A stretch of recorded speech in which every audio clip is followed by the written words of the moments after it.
Assalamualaikum warahmatullahi wabarakatuh.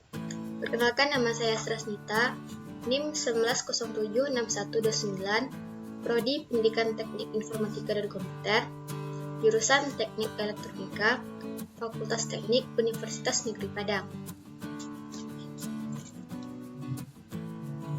Baiklah, di sini saya akan menjelaskan materi atau mempresentasikan materi tentang konsep dasar administrasi PTK.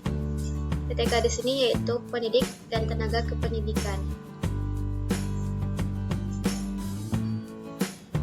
Yang pertama yaitu pengertian pendidik dan tenaga kependidikan. Pendidik adalah orang dewasa yang bertugas membimbing anak didik agar anak tersebut bisa menuju ke arah kedewasaan melalui satuan pendidikan. Yang kedua yaitu tenaga kependidikan. Merupakan anggota masyarakat yang mengabdikan diri dan diangkat untuk menunjang penyelenggaraan suatu pendidikan.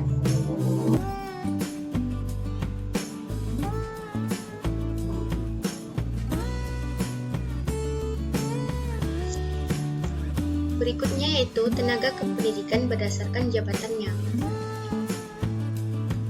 Yang pertama ada tenaga struktural, yaitu tenaga pendidikan yang bertanggung jawab langsung maupun tidak pada satuan pendidikan.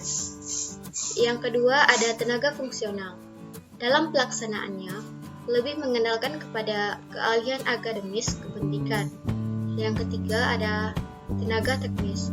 Dalam pelaksanaannya lebih dituntut kecakapan teknis operasional atau teknik administratif. Selanjutnya yaitu proses perencanaan administrasi PTK. Yang pertama ada perencanaan pendidik dan tenaga kependidikan. Perencanaan dapat dikatakan sebagai inti manajemen karena perencanaan membantu untuk mengurangi ketidakpastian pada waktu yang akan datang. Yang kedua ada pengadaan pendidik dan tenaga kependidikan, yaitu bertujuan untuk memenuhi kebutuhan tenaga kependidik di sekolah, baik jumlah maupun kualitasnya. Selanjutnya ada seleksi pendidik dan tenaga kependidikan. Seleksi adalah serangkaian kegiatan yang digunakan untuk memutuskan apakah pelamar ditolak atau diterima. Yang keempat, ada penempatan pendidik dan tenaga kependidikan. Prinsip dasar penempatan dan penugasan pegawai adalah kesesuaian tugas dengan kemampuan yang dimiliki pegawai tersebut.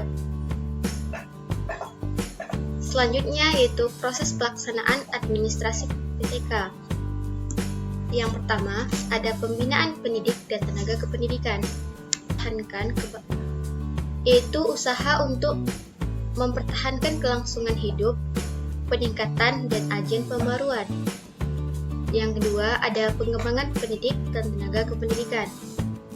Pembinaan tenaga kependidikan dilakukan dalam upaya mengelola dan mengendalikan pegawai selama melaksanakan kerja di suatu lembaga atau sekolah.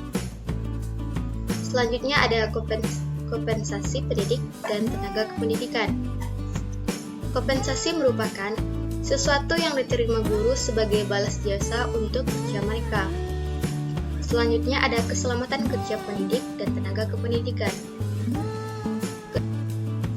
Keselamatan kerja bertujuan untuk meningkatkan kualitas keselamatan guru atau pegawai.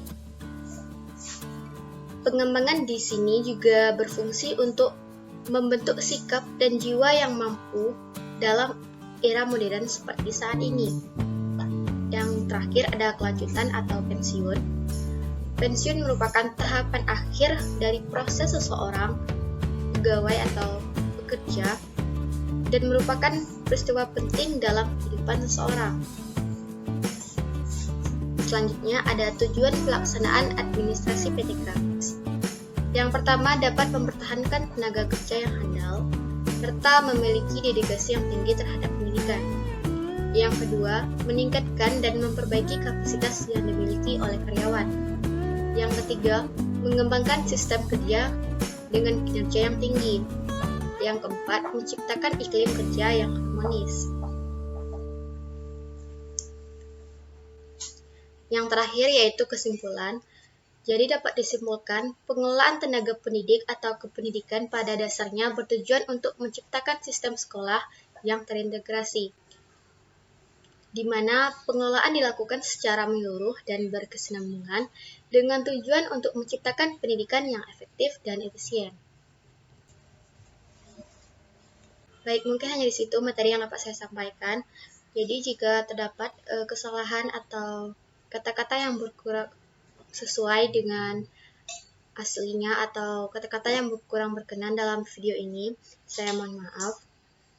Terakhir yaitu jangan lupa buat like, comment, subscribe, and share. Terima kasih. Assalamualaikum warahmatullahi wabarakatuh.